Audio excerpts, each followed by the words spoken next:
Hola, ¿qué tal? Muy buenos días, muy buenas tardes a todos. Muchísimas gracias por estar conectados.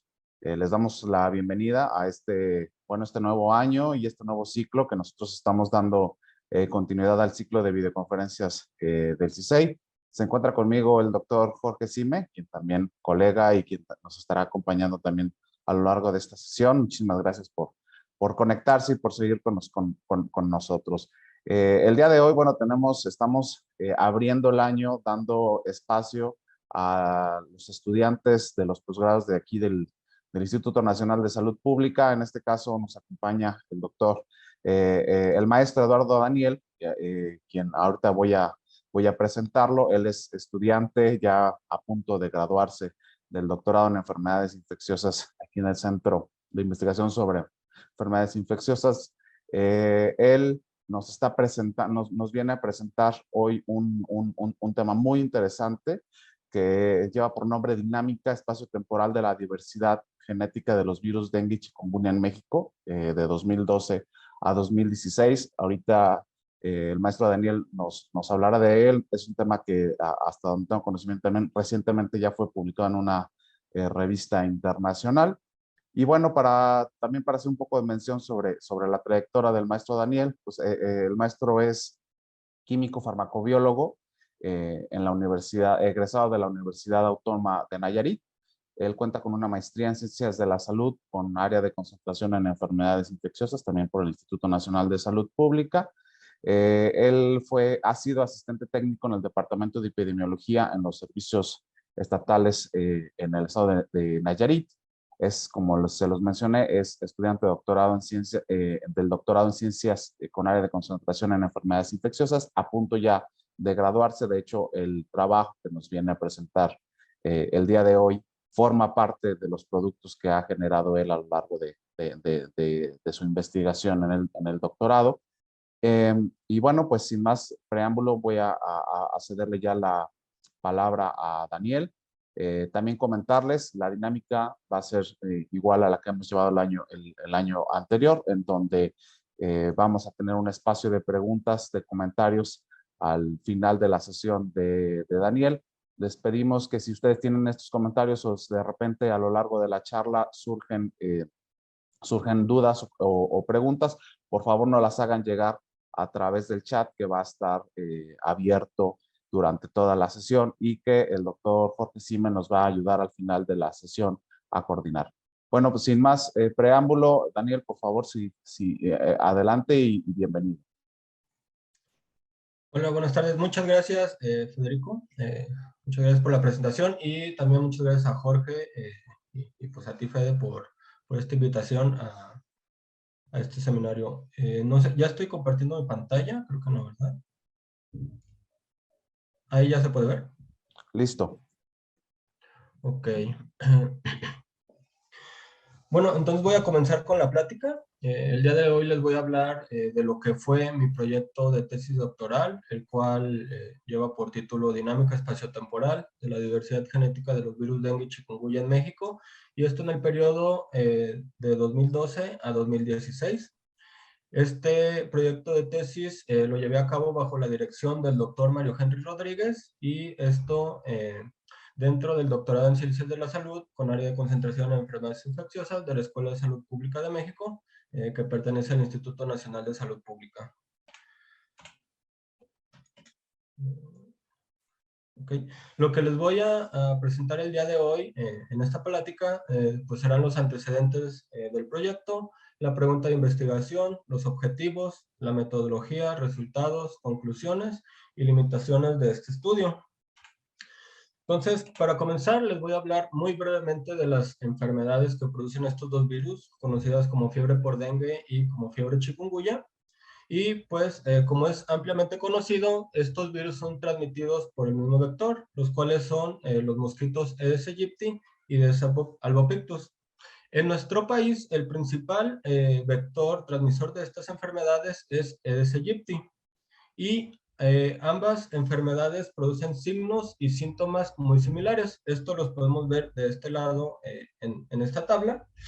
tienen síntomas muy similares como la fiebre, las mialgias, las artralgias. Sin embargo, también hay algunos signos y síntomas que pueden ser distintivos. Por ejemplo, las artralgias tan severas y la inflamación de las articulaciones en el caso de chikungunya, o en el caso de dengue, pues sabemos que se pueden dar hemorragias, las cuales son características del dengue grave. Ahora, dentro de los determinantes para la transmisión de estas enfermedades, se encuentran diversos factores, por ejemplo, factores del huésped, como puede ser inmunidad previa a alguno de estos virus, factores del ambiente, como qué tan diseminados están los vectores dentro de la población, y finalmente también factores del virus, como pueden ser el genotipo y el serotipo infectante. El serotipo pues sería solamente en el caso de dengue, ya que chikungunya no cuenta con diferentes serotipos. Y también otro de los factores pues es la variabilidad genética del virus, que es en lo que nos vamos a enfocar en la plática del día de hoy. A pesar de que estos virus tienen enfermedades que producen signos y síntomas muy similares, comparten el mismo vector y ambos poseen un genoma de RNA de cadena positiva y de una sola cadena, la estructura y organización de estos virus es muy diferente. Por ejemplo, en el caso de dengue, este tiene un solo marco de lectura abierto, el cual, o a partir del cual, se va a traducir una sola poliproteína que incluye las proteínas estructurales, que son la proteína de la cápside, la proteína de membrana y la proteína E, que es la principal proteína estructural del virus.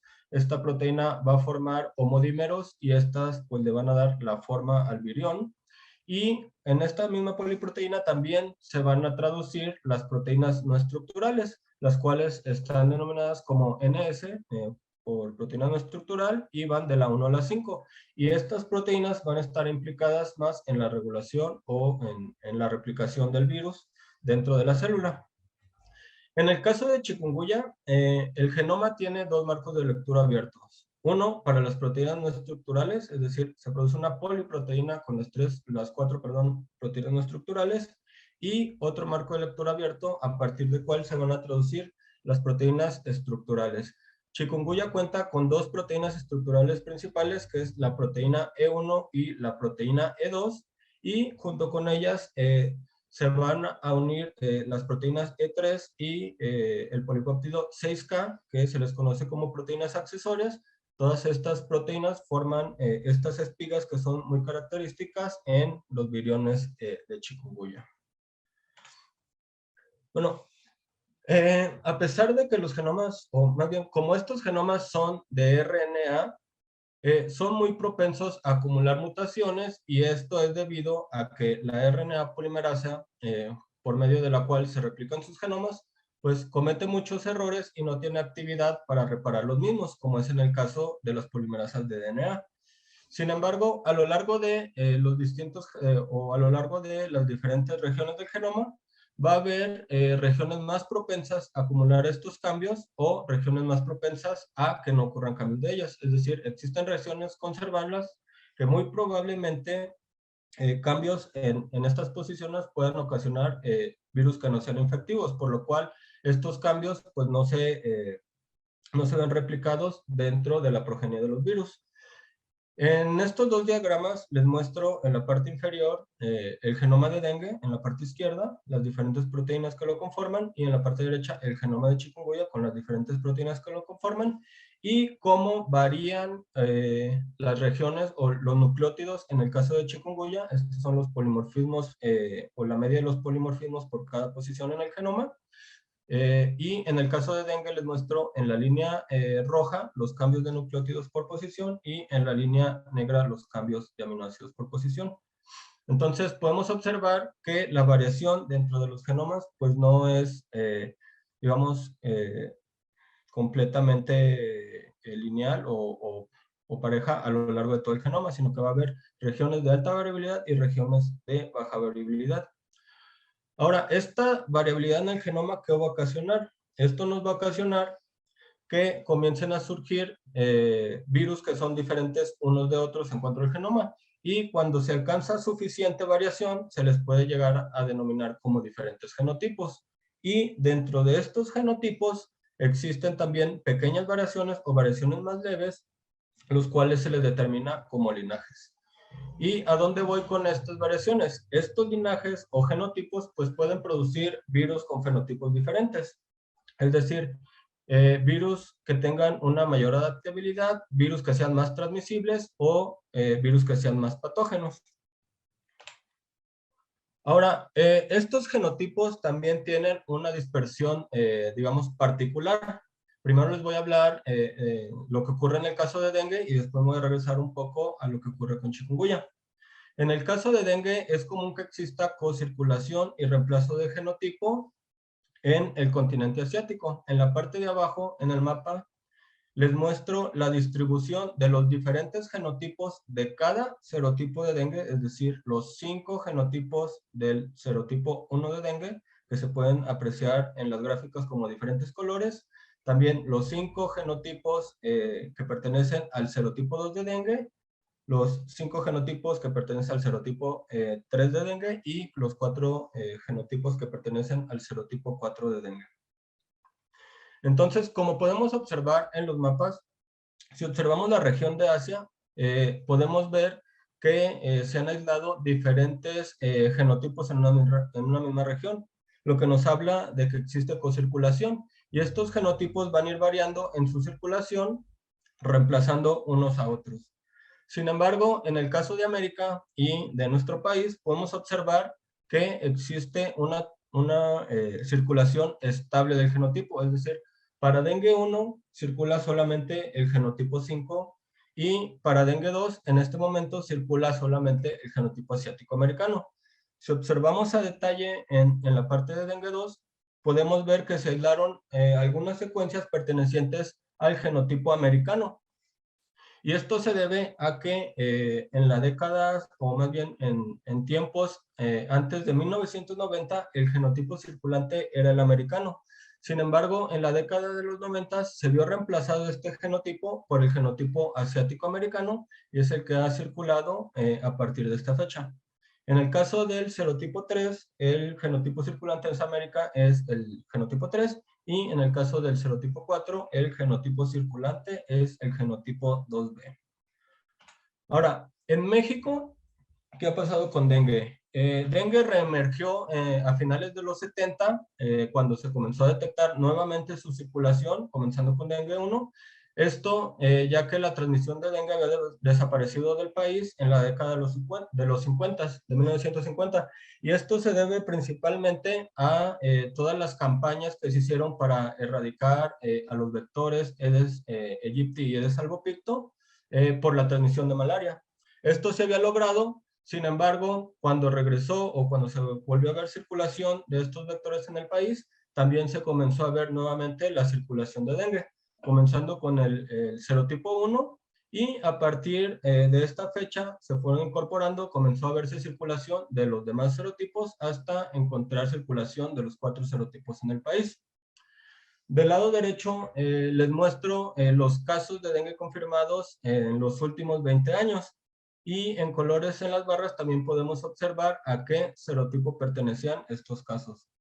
Entonces, podemos observar que hubo una tendencia con aumentar los casos en los últimos años, llegando a su pico máximo en el año 2013, donde se confirmaron más de 60,000 casos. También en conjunto con esto, para los años 2012 y 2013, se observó también un aumento en la proporción de casos graves de la enfermedad. Es decir, se estaban presentando una mayor cantidad de casos graves. Y esto, pues se han planteado diferentes hipótesis de a qué podría deberse. Y una de ellas es a que existan diferentes linajes circulando en el país.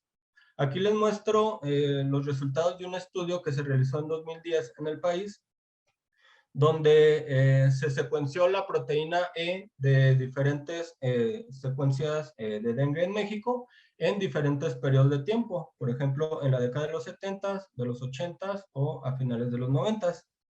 Y bueno, lo que ellos observaron fue que a pesar de que sí existe un solo genotipo circulante en el país, como podemos ver en la gráfica que les había presentado, que es el genotipo 5 en el caso de dengue 1, se han observado que estos virus se agrupan de forma diferente o en diversos grupos con secuencias pertenecientes a otros países, lo que sugiere que a pesar de que circula un solo genotipo en el país, ha habido múltiples introducciones de linajes de estos virus en el país, al menos en las últimas décadas. En el caso de dengue 2, se puede observar o podemos observar en esta parte de la parte superior que las secuencias pertenecientes a México antes del año o antes del 1980 se agruparon todas en el genotipo americano, y esto es congruente con lo que se había ya reportado con anterioridad, que el genotipo americano circuló en nuestro país antes de la década de los 90. Sin embargo, cuando observamos las secuencias que se obtuvieron después de 1996, observamos que estas se agrupan todas en el genotipo asiático-americano. Entonces, esto confirma el reemplazo del genotipo americano por el genotipo asiático-americano. Y además de esto, podemos observar un caso similar a lo ocurrido con dengue 1, ya que las secuencias de México se agrupan en diferentes linajes. Entonces, para dengue 2 también ha habido reemplazos de linajes en las últimas décadas. Ahora, el caso de dengue 3 es muy similar al de dengue 1. Dengue 3 comenzó a circular, digamos, después de dengue 1, por lo que las secuencias no son tan antiguas. Sin embargo, podemos observar también que se agrupa en diferentes linajes y todos pertenecen al genotipo 3. El caso de dengue 4 es similar, todas se agrupan dentro del genotipo 2 y tenemos la presencia de al menos 2 linajes.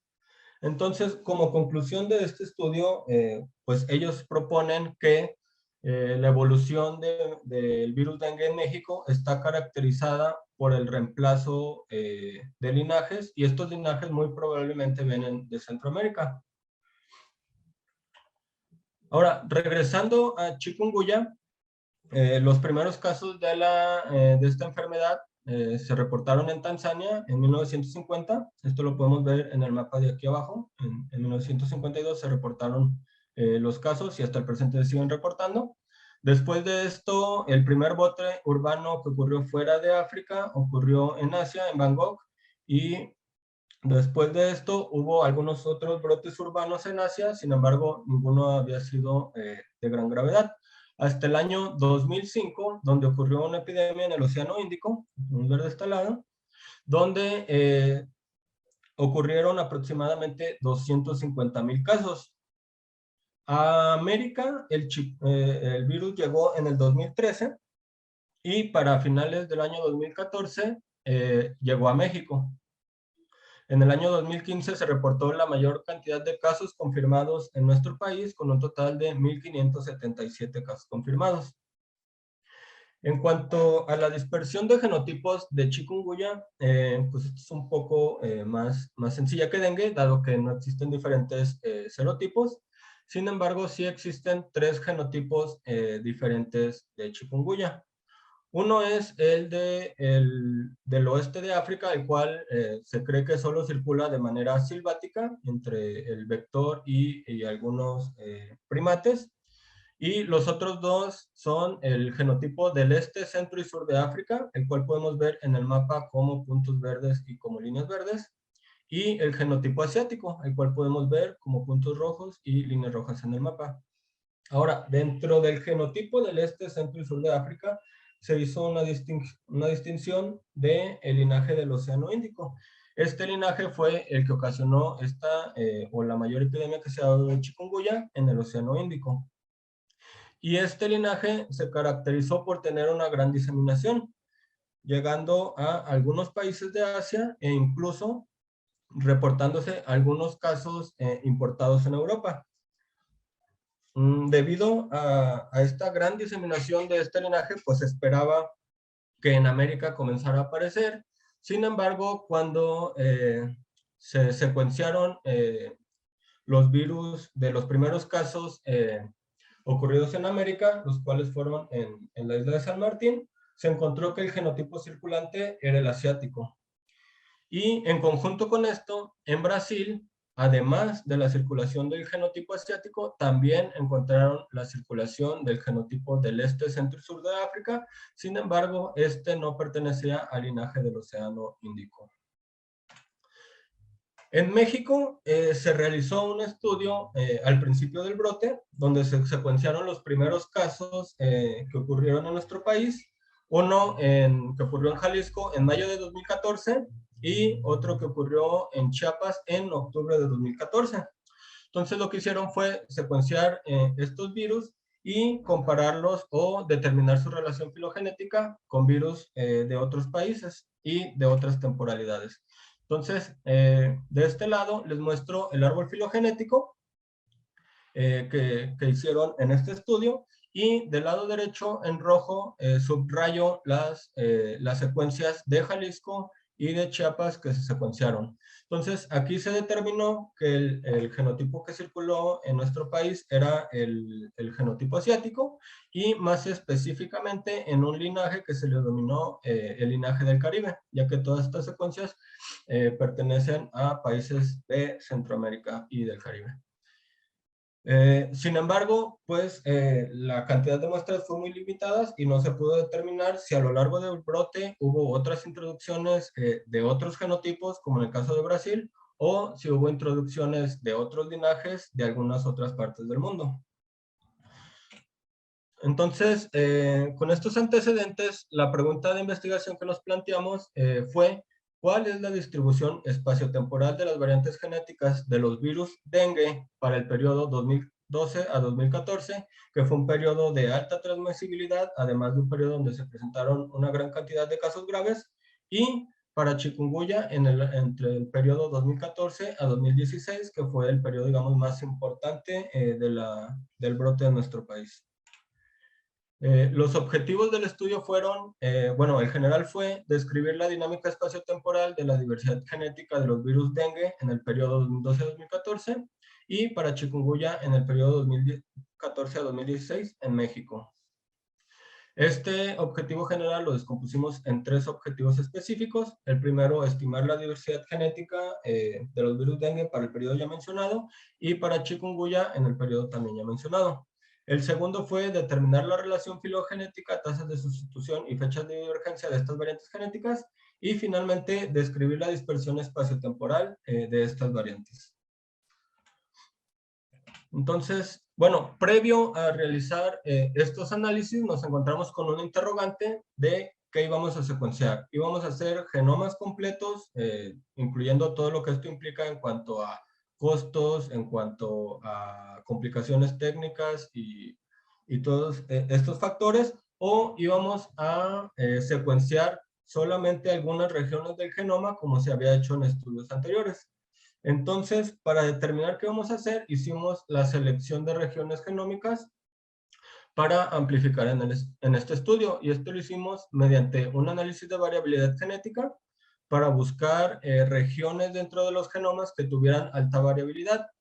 Esto porque los tiempos a los que pertenecen las muestras son periodos muy cortos, entonces no se esperan grandes cambios. Lo que tratamos de hacer con este análisis fue identificar las zonas o las regiones donde podríamos encontrar cambios con mayor probabilidad. Entonces, para este análisis de variabilidad genética, lo que hicimos fue, perdón, esto se los voy a contar solamente lo que hicimos con dengue, pero replicamos todo esto con chikungunya y lo tratamos, digamos, como un solo serotipo. Entonces, partimos de un alineamiento, el cual estaba compuesto de todas las secuencias de genoma completo que encontramos de los 4 serotipos de dengue.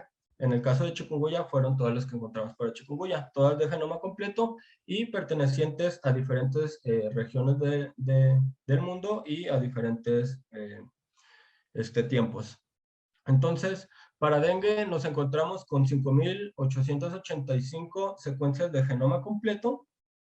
Realizamos el alineamiento de todas estas secuencias. Una vez tuvimos este alineamiento, decidimos eliminar las regiones donde se encontraban GAPS y UTR, ya que pues estas regiones, digamos, por falta de información, no nos iban a permitir determinar si existen mutaciones en ellas.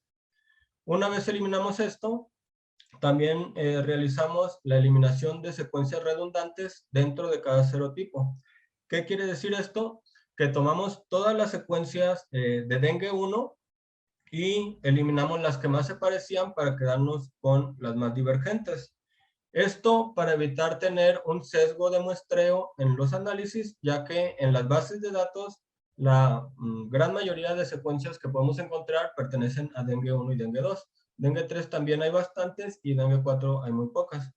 Entonces, una vez eliminamos estas secuencias, nos quedamos con un alineamiento final que tenía 275 muestras por cada serotipo, 1100 muestras en total.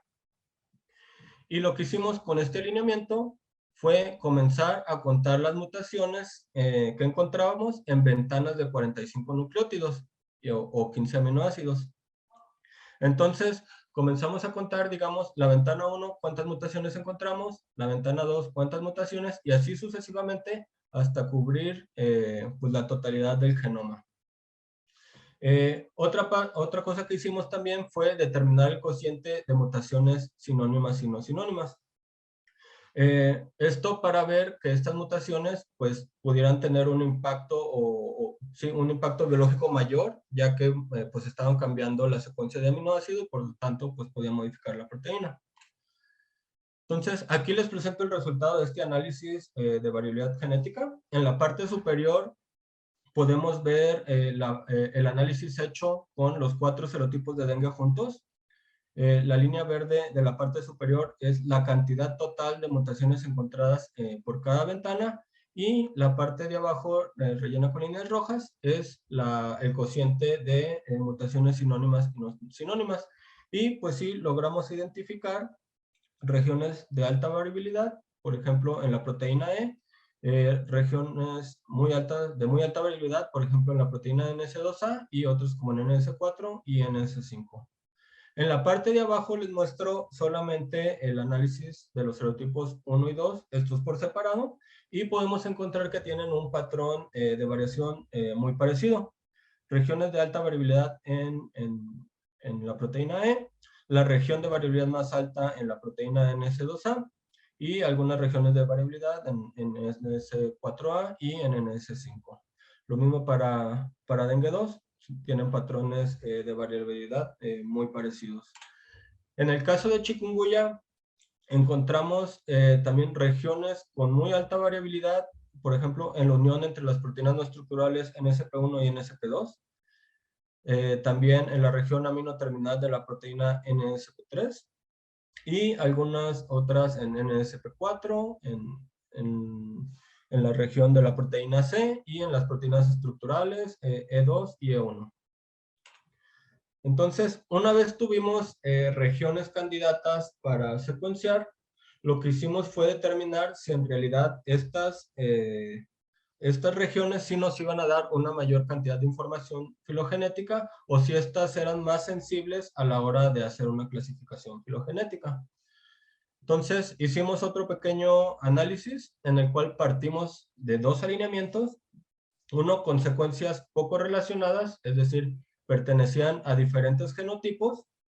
Esto pues es algo que ocurre, por ejemplo, con la circulación de dengue en Asia, donde podemos encontrar diferentes genotipos en un mismo tiempo y región. Y hicimos otro alineamiento donde las secuencias estaban muy relacionadas, es decir, todas pertenecían al mismo genotipo. Y esto pues es el caso de lo que ocurre en América y en México, donde la circulación de dengue es de un solo genotipo para cada serotipo. Entonces, a partir de estos alineamientos, recortamos las regiones de alta variabilidad que habíamos determinado en el análisis anterior, que son correspondientes a una región de la proteína E, a NS2A y a NS5, y también recortamos 3 regiones de baja variabilidad, esto para utilizarlo como un control y ver si de verdad la variabilidad es lo que nos está dando esta distinción en la sensibilidad de la filogenia o es algún otro factor. Entonces, una vez tuvimos todos estos alineamientos o pequeños alineamientos por separado, lo que hicimos fue reconstruir árboles filogenéticos. Primero hicimos un árbol filogenético con toda la región codificante del alineamiento, es decir, no le quitamos nada e hicimos el árbol. Esto para tener un árbol de referencia contra qué comparar, es decir, lo que esperábamos era que nuestras regiones se acercaran a la filogenia encontrada como si hubiéramos hecho un genoma completo. También se hizo los árboles para cada una de las regiones variables y se hizo un árbol con las regiones variables concatenadas, es decir, la región de altamente variable D se concatenó con la de NS2A y con la de NS5 para tener un alineamiento un poco más grande. Lo mismo se hizo en el caso de los controles de baja variabilidad, se analizaron cada uno por separado y se realizó también el análisis de los tres en conjunto. Entonces, una vez tuvimos todos estos árboles filogenéticos, comenzamos a comparar cada uno de ellos contra el árbol de referencia, que es, digamos, el de genoma completo. Y esto lo hicimos a través de un parámetro que se llama K3 Score. Este parámetro lo que hace es medir las topologías de los árboles y la distancia entre las ramas para determinar qué tanto se parece un árbol a otro. Y este está dado por un valor que mientras más cercano sea a 0, es que los árboles se parecen más. Es decir, si tuviera dos árboles idénticos, el valor del K3 Score sería de 0. Otra cosa que también quisimos ver en esta sensibilidad fue qué tan confiables son los árboles. Y esto está dado por los valores de soporte de las ramas. Entonces, también para cada uno de los árboles, determinamos la probabilidad posterior promedio de cada una de sus ramas. Entonces, aquí les muestro los resultados de este pequeño análisis. En la parte de arriba podemos ver el análisis para las secuencias que pertenecían a diferentes genotipos. El K-score, que les recuerdo es una medida de qué tanto se parecen al genoma completo, y la probabilidad posterior, el promedio de probabilidad, para ver qué tan confiable es el árbol.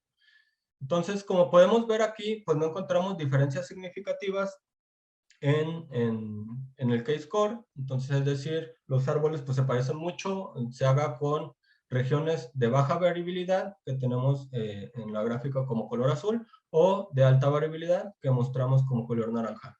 En cuanto a el valor de soporte de las ramas, tenemos algo parecido.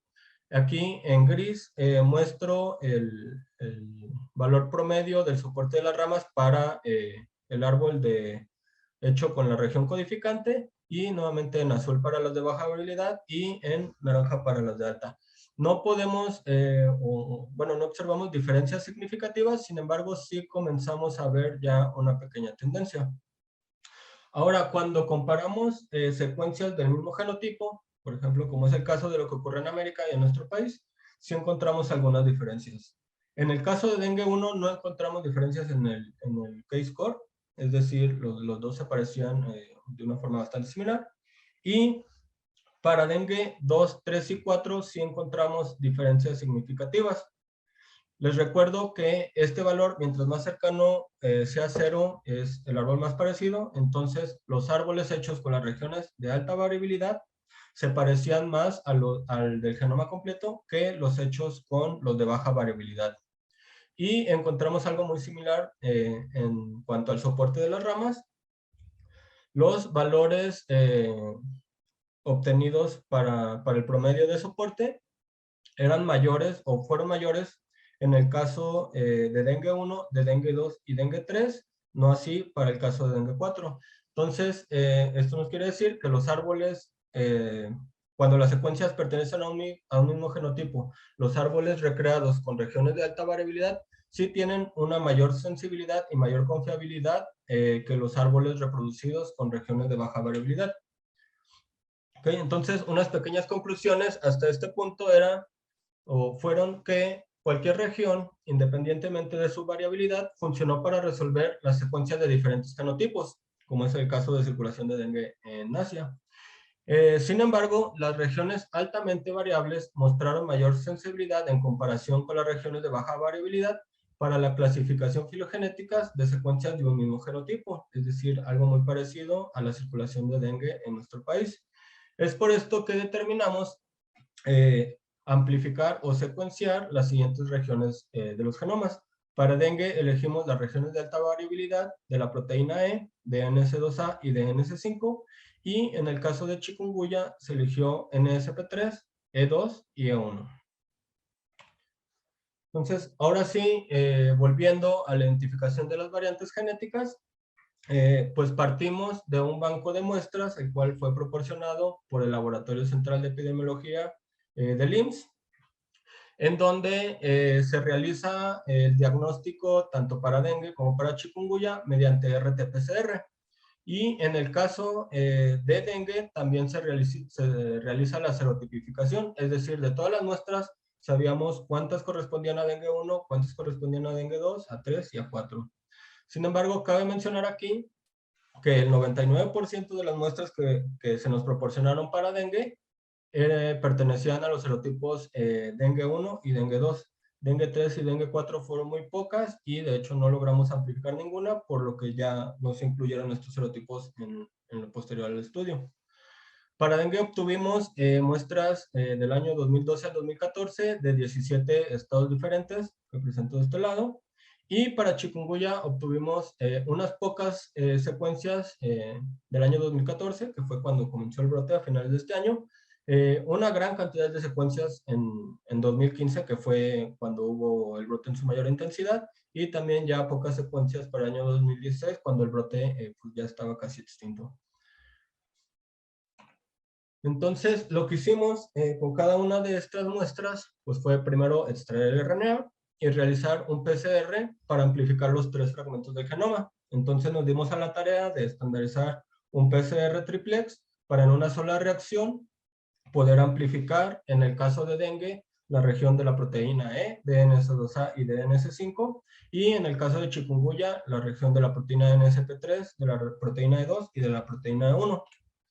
Entonces, una vez amplificamos estas regiones del genoma, nos dimos a la tarea de generar librerías. Y estas librerías estaban conformadas por pools de muestras para poder, digamos, incluir la mayor cantidad de muestras posibles.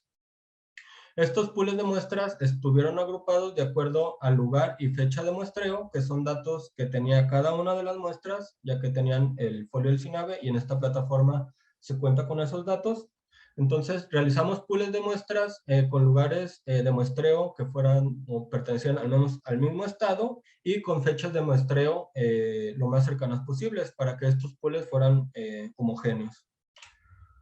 Una vez tuvimos estas librerías, pues se realizó la secuenciación de ellas y mediante análisis bioinformático realizamos la identificación de variantes genéticas. Y les presento aquí los resultados para dengue. Para chikungunya se los voy a hablar más tarde. De este lado, en el mapa podemos observar los estados de donde tenemos muestras. En el caso de dengue 1 son el círculo azul y en el caso de dengue 2 son el círculo, perdón, y en el caso de dengue 2 son los triangulitos. De este lado, del lado derecho, les muestro cuántas variantes obtuvimos por cada estado y en cada año. Esto nos dio un total de 57 variantes para dengue 1 y de 43 variantes para dengue 2. Entonces, una vez tuvimos estas variantes, nos dimos a la tarea de buscar diferencias o cambios en aminoácidos que nos pudieran hablar un poco de su evolución. Para esto alineamos todas las variantes que encontramos, que vemos de este lado. Estas son las 57 variantes de dengue 1. Y en la parte de arriba podemos ver la secuencia consenso que obtuvimos en estas secuencias. Para para la proteína E, no encontramos cambios de aminoácidos, es decir, no encontramos mutaciones no sinónimas en esta región de la proteína. Sí se encontraron mutaciones sinónimas, sin embargo, pues estas no daban cambios de aminoácidos, por lo que no se ven reflejados en este alineamiento. En el caso de NS2A y NS5 sí encontramos mucha más variación en sus secuencias de aminoácidos, y aquí les hago notar las 3 secuencias más bien los 3 cambios con mayor cantidad de secuencias. Tenemos un cambio en la posición 91 de la proteína NS2A, que es un cambio de una lisina por una isoleucina, y esta se encontró en 24 de las secuencias. En la proteína NS5 encontramos un cambio en la posición 554, donde es un cambio de ácido aspartico por ácido glutámico, y esto lo encontramos en 16 secuencias. Y finalmente, también en la proteína NS5, en la posición 626, un cambio de glicina por ácido glutámico. Y esta la encontramos en 18 secuencias. Cabe aquí mencionar que estas mutaciones no encontramos que estuvieran relacionadas temporalmente, sin embargo, sí están relacionadas geográficamente.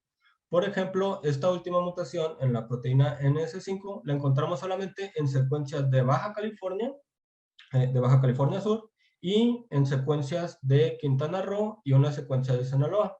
Entonces esto nos puede hablar de una relación entre estas secuencias a pesar de la gran distancia que existe entre ellas. En cuanto a dengue 2, aquí sí encontramos algunos cambios de aminoácidos en la secuencia de la proteína E. Sin embargo, la mayoría de estos son encontrados en una sola secuencia. Entonces, esto más que hablarnos de evolución de esta región del virus, nos podría estar más bien dando indicios de la existencia de algunas cuasi especies entre los virus que secuenciamos. En el caso de NS2A también encontramos un cambio en diferentes secuencias, y NS5 también.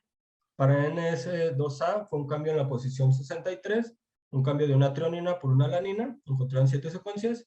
Y en el caso de NS5, en la posición 520, encontramos un cambio de ácido glutámico por ácido aspartico. Y esto lo encontramos en 15 de las secuencias. Ahora, una vez tuvimos pues ya las variantes que circulaban en el país en este periodo, lo siguiente fue determinar su dispersión espaciotemporal. Y para esto, pues primero hicimos o reconstruimos un árbol filogenético mediante filogenia bayesiana. Después, este árbol fue alimentado con la fecha y ubicación de cada una de las secuencias que obtuvimos.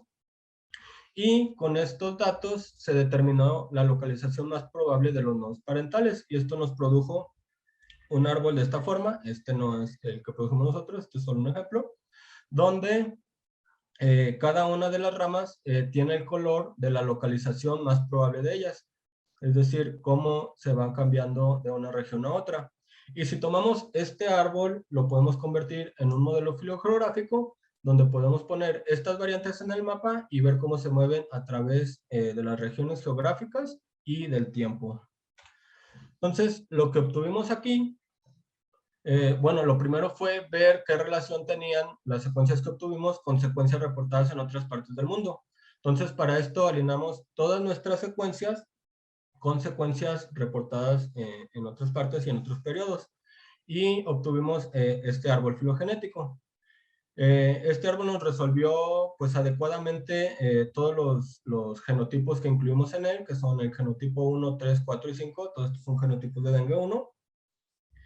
Y podemos observar que nuestras 57 secuencias que se observan aquí en el árbol coloreadas o con un fondo gris, se ubicaron todas dentro del genotipo 5, lo cual concuerda pues, con el genotipo circulante en América y en nuestro país.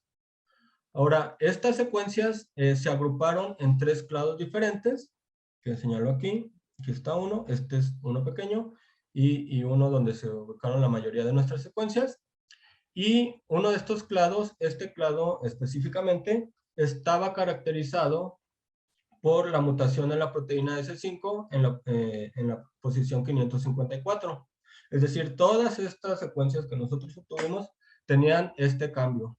Sin embargo, como podemos observar, ninguna de las secuencias obtenidas en otros países se agrupó con ellas. Es decir, este clado nos sugiere que probablemente es un linaje que se produjo dentro del país y no fue introducido desde otra parte.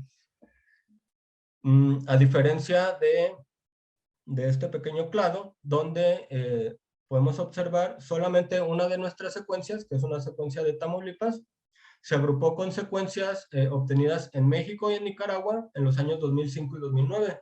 Entonces, muy probablemente esto nos quiere estar hablando de un linaje que ya se encontraba en extinción para este periodo, es decir, la circulación de este linaje ya estaba desapareciendo y estaba siendo reemplazada por otros linajes. También, finalmente, en el último de estos clados que incluían en nuestras secuencias, encontramos este que se caracterizó por la mutación de la proteína NS2A en la posición 91, y dentro de este clado, además de nuestras secuencias, también encontramos secuencias de Nicaragua que se muestrearon en los años 2012-2013. Entonces, muy probablemente este linaje sí fue introducido desde Centroamérica.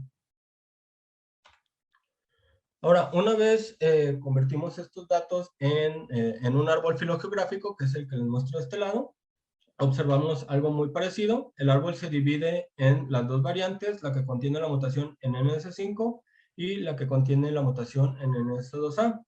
También podemos observar que la secuencia de Tamaulipas, que se había agrupado fuera de estos dos clados, se agrupó en el clado de la variante con la mutación en la proteína NS5.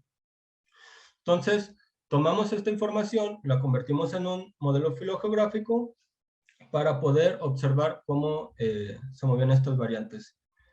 Entonces, el modelo filogeográfico y el árbol nos dan a Veracruz como la localización más probable donde se originaron estas secuencias o estos linajes. Sin embargo, pues es muy difícil aseverar esto, ya que no tenemos secuencias previas a estos años donde dengue ya estaba circulando, entonces no sabemos si a Veracruz llegaron de otro lado, simplemente es pues la región de tiempo que nosotros pudimos observar. Y otra cosa es pues que también no tenemos información de muchos estados, por lo que podemos observar, digamos, como saltos muy grandes entre estados que tal vez tuvieron algunos intermediarios.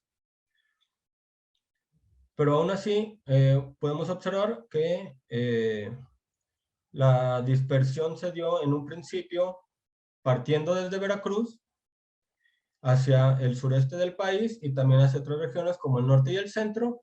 Y después, una vez estas variantes llegaron al sur, se comenzaron a diseminar también desde este punto hacia otras regiones del país, como son el norte o también el centro o regiones del Pacífico de nuestro país. En el caso de dengue 2, hicimos lo mismo, comparamos nuestras secuencias con otras previamente reportadas y encontramos algo pues muy similar. Nuestro árbol filogenético resolvió muy bien todos los genotipos, el genotipo asiático americano, el asiático 1 y 2, el cosmopolita y el genotipo americano. Se observan en el genotipo americano, estas secuencias fueron reportadas en México antes de la década de los 90, lo cual también pues, es congruente con el reemplazo que se había dado en el continente del genotipo americano por el genotipo asiático americano. Nuestras 43 secuencias de dengue 2 se agruparon en 3 clados diferentes también, que señalo aquí, uno aquí arriba, uno aquí en medio y uno aquí abajo, y todos dentro del genotipo asiático americano.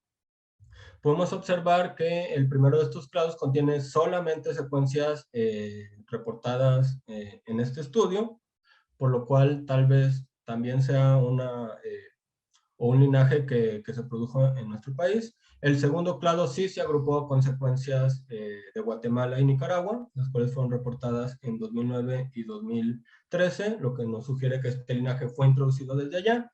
Y finalmente, este tercer linaje, el cual estuvo caracterizado por la mutación de la proteína NS5 en la posición 520. Y de la misma forma que los otros, en el primer linaje, no encontramos secuencias de otros países que se agruparan con ellas. Solamente secuencias reportadas previamente, pero también en México. Entonces nos habla que este linaje también muy probablemente se produjo en nuestro país. Ahora, cuando vemos la dinámica de dengue 2, pues es algo muy parecido a dengue 1. También obtuvimos como localización más probable de estas variantes a Veracruz. Y observamos lo mismo, dispersión hacia la zona sur, a la zona sureste del país, hacia Yucatán y Quintana Roo, y dispersión hacia el norte, como Baja California o Sinaloa. y también dispersión desde el sur del país hasta Baja California. Y pareciera que estos saltos pues pueden ser muy arriesgados, pero si recordamos también hay, digamos, como marcas moleculares, como las mutaciones encontradas específicamente en secuencias de Baja California Sur y Quintana Roo, pues que le dan, digamos, como soporte a la transmisión tan alejada de estos sitios, que pues muy probablemente sean por pues casos de personas que visitan pues Quintana Roo, que sabemos que es un lugar turístico muy importante del país, y que cuando regresan pues llegan con estas nuevas variantes. También podemos observar que después de la circulación hacia el norte del país, podemos ver circulación de norte a sur. En el caso de Baja California, hacia el Pacífico Sur, como Colima y como Oaxaca. Entonces, las conclusiones de esta parte del estudio es que se identificaron al genotipo 5 de dengue 1 y al genotipo asiático americano de dengue 2 como los únicos genotipos circulantes en el país para estos serotipos y para este periodo de tiempo. También que la transmisión de dengue en el país está caracterizada por la co-circulación y el reemplazo de linajes, además de que estos virus tienen una estrecha relación con los virus circulantes en Centroamérica, por lo que muy probablemente estos nuevos linajes que se introducen al país vengan desde ahí. También las mutaciones encontradas en las proteínas NS2A y NS5 se diseminaron ampliamente por el país, lo que sugiere que la aparición de estos nuevos linajes, pues muy probablemente se dio en el país y no por introducción de otros países. Y pues aunque se desconoce la posible importancia biológica de estas mutaciones, estas firmas genéticas identificadas pues representan candidatos interesantes para estudios futuros a mayor profundidad o para darles seguimiento epidemiológico. Ahora pues me voy a regresar a chikungunya, donde voy a replicar todos los resultados que les mostré para dengue. Las variantes obtenidas se las muestro aquí, de los estados de donde obtuvimos variantes y para los años. Para el año 2014, si recuerdan, habían muy pocas muestras, eran solamente 15, y no logramos amplificar ninguna de ellas, por lo que los datos del principio del bote no los teníamos. Para el año 2015 es donde más variantes encontramos, que también fue donde más muestras teníamos, y para el año 2016 pues, encontramos también unas pocas. Esto nos dio un total de 59 variantes para chikungunya. Ahora, cuando analizamos las mutaciones o los cambios de aminoácidos en nuestras secuencias, no encontramos mutaciones que se presentaran en más de una secuencia, es decir, todas las mutaciones que encontramos estaban presentes en una sola secuencia. Entonces, esto también nos hablaba más de cuasi especies que de evolución del virus dentro del país. Sin embargo, cuando comparamos nuestras secuencias o estos cambios de aminoácidos con otros genotipos y otros linajes, siempre podemos encontrar algunas cosas interesantes. Por ejemplo, este cambio de aminoácidos que está presente tanto en las secuencias de México y del Caribe, pero no así en el genotipo asiático. Esta mutación fue encontrada en la proteína E2 y tenemos algo muy similar en la proteína NCP3, donde hay un cambio de aminoácidos digamos, para el linaje del Caribe, pero no para el genotipo asiático, y también en las secuencias mexicanas. Otra cosa interesante es que estas mutaciones fueron descritas por primera vez en secuencias aisladas durante un brote en las Filipinas en 2013. Es decir, estas mutaciones que después pues encontramos en nuestras secuencias, muy probablemente se dieron en aquella región de Asia. Entonces, cuando determinamos también la relación filogenética de nuestras secuencias con otras reportadas, podemos observar que pues nuestro árbol filogenético resolvió muy bien al genotipo del este, centro y sur de África y al genotipo asiático. Inclusive dentro del genotipo de este, centro y sur de África se definió muy bien el clado de las secuencias que pertenecían al linaje del Océano Índico. Ahora, si vemos nuevamente solo nuestras secuencias, las cuales pues, también están coloreadas en un fondo gris, podemos encontrar que se agruparon en 3 clados diferentes, que señalo aquí, y que están maximizados en estas cajitas. Y encontramos que están estrechamente relacionadas con secuencias reportadas en el Caribe y en América, en Centroamérica y Sudamérica. Incluso en este clado podemos observar que como, digamos, como una secuencia parental, encontramos la secuencia que se tomó al principio del brote en América en el 2013 en la isla de San Martín, y es esta secuencia que vemos aquí, separada. También podemos encontrar, interesantemente, una secuencia aislada en el 2013 en las Filipinas, la cual, pues les comento, contenía los cambios de aminoácidos que ya observamos dentro del linaje del Caribe. Entonces, es muy probable que estas secuencias pues le puedan conferir al virus una mayor transmisibilidad para, para el vector Aedes aegypti, que es el vector principal en América y en nuestro país, y en Filipinas se encuentra ampliamente diseminado. Sin embargo, también está ampliamente diseminado el mosquito de Salvopictus. Ahora, cuando vemos la dinámica de chikungunya, esta sí es un poco diferente a la de dengue, porque sí tenemos datos del principio del brote. Como les comenté, nosotros no logramos amplificar secuencias de 2014. Sin embargo, en este análisis incluí las secuencias ya reportadas en 2014, al principio del brote, que fueron las de Chiapas, unas secuencias de Chiapas, y la secuencia de Jalisco. Entonces, cuando transformamos esto en un modelo filogeográfico, pues vemos que el brote comienza en Chiapas. Entonces, muy probablemente la introducción de chikungunya al país se dio por esta zona, por el sureste del país y específicamente por Chiapas. Podemos observar, podemos observar que existe diseminación de los virus hacia el sureste del país, hacia la península de Yucatán y Quintana Roo, y también por todo lo que es la costa del Océano Pacífico. Es decir, este virus se diseminó utilizando las costas. Y una vez llegó a Quintana Roo, aquí podemos observar que este tal vez jugó un papel muy importante en la diseminación de este virus a otras regiones del país. Y podemos observar cómo de Quintana Roo pues se extiende a muchas otras partes del país.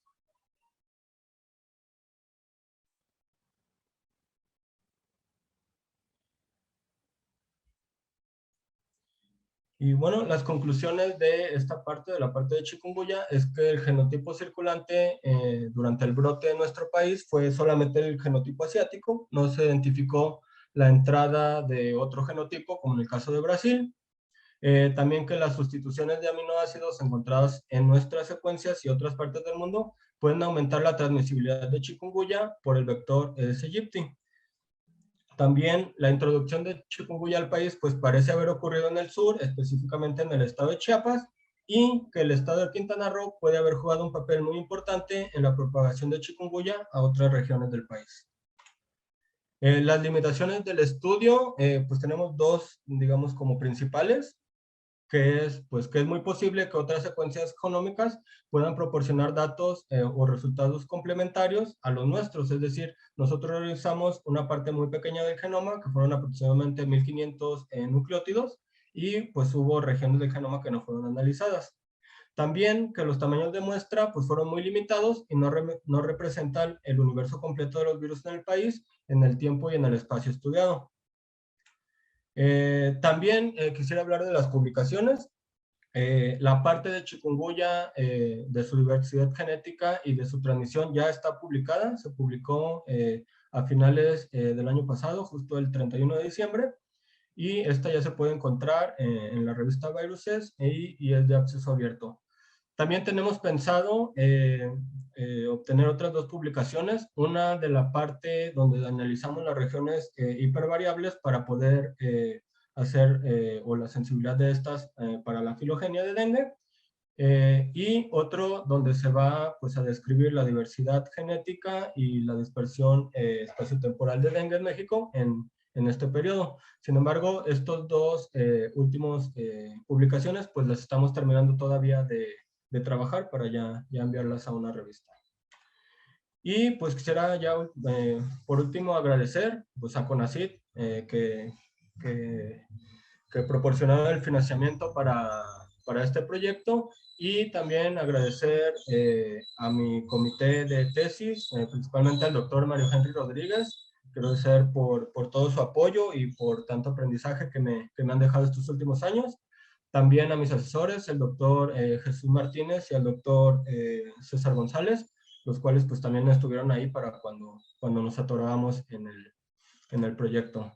También quiero agradecer a los laboratorios 3 planta baja del CISEI, principalmente al doctor Alejandro Alvarado, a Lilia Juárez y a Rocío, los cuales pues me ayudaron porque en realidad fueron muchísimas PCRs, entonces hubo un momento donde ya estaba muy atorado y ellos me ayudaron. También a Everardo Gutiérrez, él me ayudó con toda la parte del análisis informático.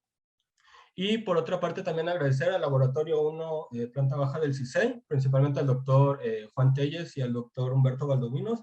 Ellos me ayudaron muchísimo cuando me atoré también a la hora de hacer las librerías de secuenciación. Y pues eso sería todo de mi parte. Muchas gracias. Muchas gracias, Daniel, por esta excelente presentación. El espacio está abierto para las preguntas. La verdad, te felicito, Daniel, a ti y a los colaboradores en este proyecto. La verdad, muy bonito.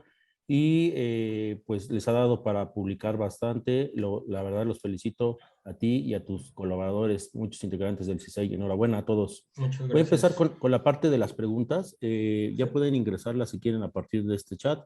Preguntan aquí, ya mira, ya llegan las primeras. Daniel, preguntan, ¿qué implicaciones podrían tener los cambios en aminoácidos que identificaste respecto a la transmisibilidad, virulencia o la interacción del virus dengue con la respuesta inmune del hospedero? Bueno, como lo mencioné, como lo mencioné en las conclusiones, estas pues cambios de aminoácidos no sabemos, desconocemos totalmente qué posible papel están jugando en esto. Sin embargo, pues nos abre la puerta a poder estudiarlas y por ahí ahondar un poco más.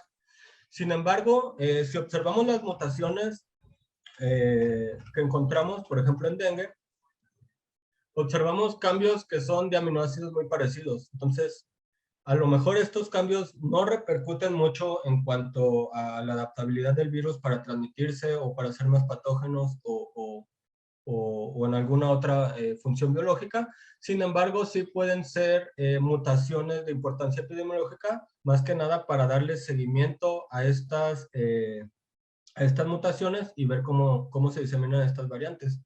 Sin embargo, pues te mentiría si te digo que sí tienen implicación en estos factores o no, porque lo desconocemos. Eso no lo investigamos en este estudio. Sí, claro, está interesante. Tal vez se podría hacer una correlación con el número de casos de gravedad que circularon en esa época, ¿no? En ese espacio y tiempo, Exacto. ¿no? Exacto. De hecho, se tienen los datos de si estas o los casos que obtuvimos o de los que obtuvimos los virus fueron casos de dengue grave o fueron casos de dengue sin signos de alarma ni nada de esto.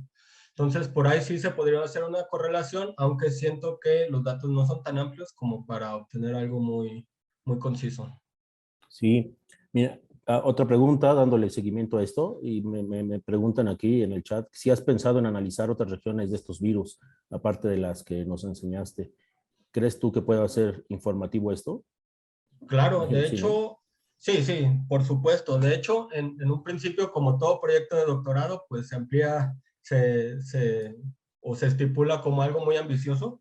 Teníamos la idea de, una vez encontradas estas variantes, secuenciar genomas completos de ellas para ver si habían algunos otros cambios. Sin embargo, ya pues por cuestiones de tiempo no fue posible hacer esto y también por cuestiones de logística, porque los lugares donde nos realizaban las secuenciaciones cerraron y se convirtieron en centros de diagnóstico de COVID.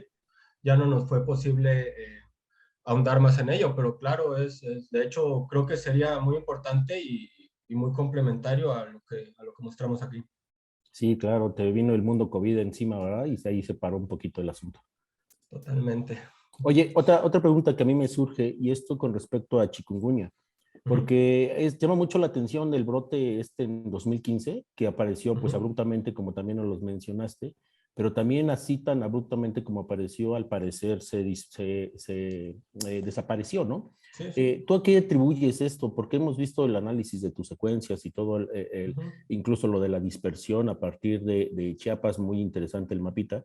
¿A qué atribuyes que se haya desaparecido tan abruptamente también la presencia de chikungunya en el país? Sí, pues fue así tal como lo cuentas, ¿no? Chikungunya llegó a finales de 2014, en 2015 hubo una infectadera por todo el país, creo que solo Zacatecas, si no mal recuerdo, fue el único donde no se reportaron casos, pero estuvo ampliamente diseminado. Sin embargo, pues existen factores como la inmunidad que juegan papeles muy importantes en cuanto a la dispersión de estos virus. La inmunidad de dengue es muy complicada y es muy difícil determinar si esta juega un papel en cuanto a reemplazo de linajes, extinción de ellos. Sin embargo, al parecer, la inmunidad o la respuesta que se monta ante chikungunya es mucho más estable y mucho más duradera. Entonces, esto pudo haber sido, digamos, un factor o uno de los factores que influyó mucho, que cuando hubo una gran diseminación y se comenzaron a infectar todos, se agotaron los susceptibles y pues el brote se autolimitó. ¿Alguna adaptación también al vector sería? ¿En base a estas Eh, secuencias? Nosotros no encontramos ninguna. Como les mencioné, no encontramos mutaciones en más de una secuencia, es decir, encontramos un cambio de aminoácido, pero digamos, en una secuencia de, no sé, de Veracruz, en otra secuencia encontramos un cambio de aminoácido diferente y nunca encontramos un cambio de aminoácido que se mantuviera en diferentes secuencias. Entonces, al parecer no encontramos por ahí adaptación del virus en nuestro país, sino que cuando este virus llegó, como lo mencionaba en las conclusiones, este ya estaba completamente adaptado a su transmisión por el vector de CGFT. Muy interesante. Tengo un par de preguntas más aquí ya en el chat. Una que tiene que ver más con el punto de vista molecular y de las mutaciones que has encontrado en la proteína NS5. Me dicen aquí que la proteína NS5 era, bueno, hasta recientemente una de las proteínas que se conocía más conservadas entre las proteínas virales. Y tiene dos dominios, uno que es una RNA polimerasa dependiente de RNA y una de actividad de metiltransferasa. Y tú encontraste muchas mutaciones en esta región NS5, creo que fue de hecho de las más variables. ¿Qué repercusiones crees que tenga esto en la propagación del virus y en la virulencia que este puede llegar a tener? Bueno, como lo comentan de forma acertada, NS5 sí tiene dos dominios, de metiltransferasa y de RNA polimerasa dependiente de RNA. Las regiones que nosotros analizamos, más bien la región que nosotros analizamos, solamente fue una región o una pequeña parte del dominio de RNA polimerasa. Es decir, nosotros solamente analizamos 500 nucleótidos de la proteína, cuando es una proteína que mide, no sé, aproximadamente como 3000 nucleótidos. Entonces, estamos observando solamente un pequeño, digamos, como un pequeño vistazo a lo que podría ser toda la estructura de la proteína. Sin embargo, estos cambios o esta región que analizamos específicamente es el dominio catalítico de la enzima, es decir, es el dominio catalítico de la polimerasa. Entonces, pequeños cambios, digamos, en esta parte, pues sí podían ser de gran repercusión en cuanto a la capacidad del virus o en su capacidad para duplicarse. Sí. Interesantemente, sí se había descrito NS5 como una proteína muy conservada y lo que se nos hizo también, aquí ya no lo muestro, creo que no tengo porque después de, ay, me salí, ¿verdad? Porque una vez tuvimos los análisis de variabilidad genética, las regiones candidatas, a ver si se alcanza a apreciar aquí. Una vez tuvimos las regiones candidatas, me di a la tarea de hacer un análisis un poco más detallado dentro de cada una de las proteínas. Y aquí, en este pequeño recuadro, este es el análisis de la proteína NS5. Esta región roja que se ve atrás, este es el dominio catalítico de la RNA polimerasa. Lo que vemos acá en azul es el dominio metiltransferasa. Interesantemente, encontramos las zonas de mayor variabilidad en esta proteína en su dominio catalítico. Entonces, sí es algo muy interesante que encontremos pues tanta variabilidad en un dominio catalítico, pero pues también es algo que nos da como para poder investigar más por ahí. Sí, me parece que es un foco de atención ahí que tenga que ver con la replicación del virus, como bien lo mencionas. La otra pregunta que nos han hecho, Daniel, aquí en el chat es más desde el punto de vista epidemiológico. Y nos preguntan que si crees que este tipo de investigación puede ayudar a mejorar la vigilancia epidemiológica de estas enfermedades y cómo podría usarse esta información. Claro, pues de hecho también en un principio se planteaba diseñar un estudio que nos permitiera, digamos, estandarizar una plataforma o un sistema de vigilancia de variantes genéticas. Y es por esto que nos dimos a la tarea de buscar regiones eficientes en el genoma. Sabemos que realizar genomas completos es, bueno, antes era muy caro, ahorita ya no tanto. Afortunadamente, gracias a tantos avances en los sistemas de secuenciación, cada vez es más barato y cada vez hay más opciones. Sin embargo, en países en vías de desarrollo donde no se tiene tanto presupuesto para realizar estos tipos de vigilancia, pues es muy importante hacer más eficientes estos sistemas. Entonces, la búsqueda de regiones informativas que nos puedan dar aproximaciones a genomas completos, creo que sí puede ser una herramienta muy útil en el caso de la vigilancia epidemiológica de variantes genéticas. Otra cosa es que pues ya está en puerta de poder hacer genomas completos con una tremenda facilidad. Principalmente estos virus que son muy pequeños, que miden aproximadamente 10 kilobases, pues en el sistema nanopore prácticamente se pueden hacer genomas completos sin hacer diversos contigs. Ya nos da los genomas completos de por sí. Entonces, esperemos en los próximos años ya poder hacer genomas completos y ver cómo avanza este tipo de vigilancia. Sí, y este sistema nanopore que te da la facilidad de hacerlo hasta en campo, ¿no? Prácticamente. Exacto, sí, en una USB. En una USB en tu computadora ahí mientras estás corriendo, ahí buscando los pacientes con muestras. Pues mira, no tenemos más preguntas en el chat. No sé si alguno de los participantes quiere enviar otra para que podamos leérsela a Daniel. Tenemos algunos minutos y los invito a que puedan poner otra en el chat. Si no es así, les agradecemos ampliamente su presencia. A Daniel te agradecemos mucho y te felicito nuevamente por esta excelente presentación. Y pues no me queda más que cederle la palabra nuevamente a Federico, que les dará un mensaje, pero invitarlos a los siguientes seminarios, porque vamos a tener 2 sesiones más con estudiantes de doctorado de aquí del Centro de Investigaciones sobre Enfermedades Infecciosas, y vean lo que se hace aquí, algo como este excelente trabajo, que es fruto precisamente de la investigación de los chicos de aquí del centro. Les cedo la palabra a Federico y les agradezco su presencia. Muchas gracias, Jorge. Sí, bueno, me sumo a la felicitación. Muchas gracias, Daniel. Como ya lo mencionó Jorge, vamos a tener la oportunidad de escuchar y de conocer los trabajos del doctorado de dos alumnos que ya están por regresar. Uno muy similar en cuestión de análisis de espacio temporal, pero de dengue y de Zika, y también sobre cero prevalencia, que vamos a estar teniendo las próximas sesiones. Les voy a compartir en este momento en el chat la liga de la SPM para que ustedes puedan ahí bajar su constancia de participación del día de hoy. Hicimos algunos cambios en las constancias. Hay una encuesta también ahí.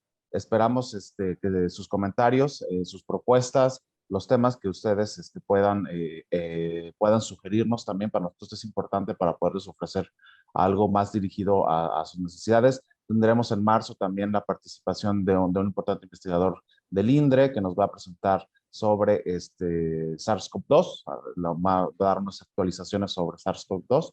Entonces, pues muchas gracias a todos. A Daniel, muchísimas gracias por aceptar la invitación y seguimos conectados y nos vemos en la próxima sesión. Gracias a todos. Gracias a todos. Gracias, Daniel. Hasta luego.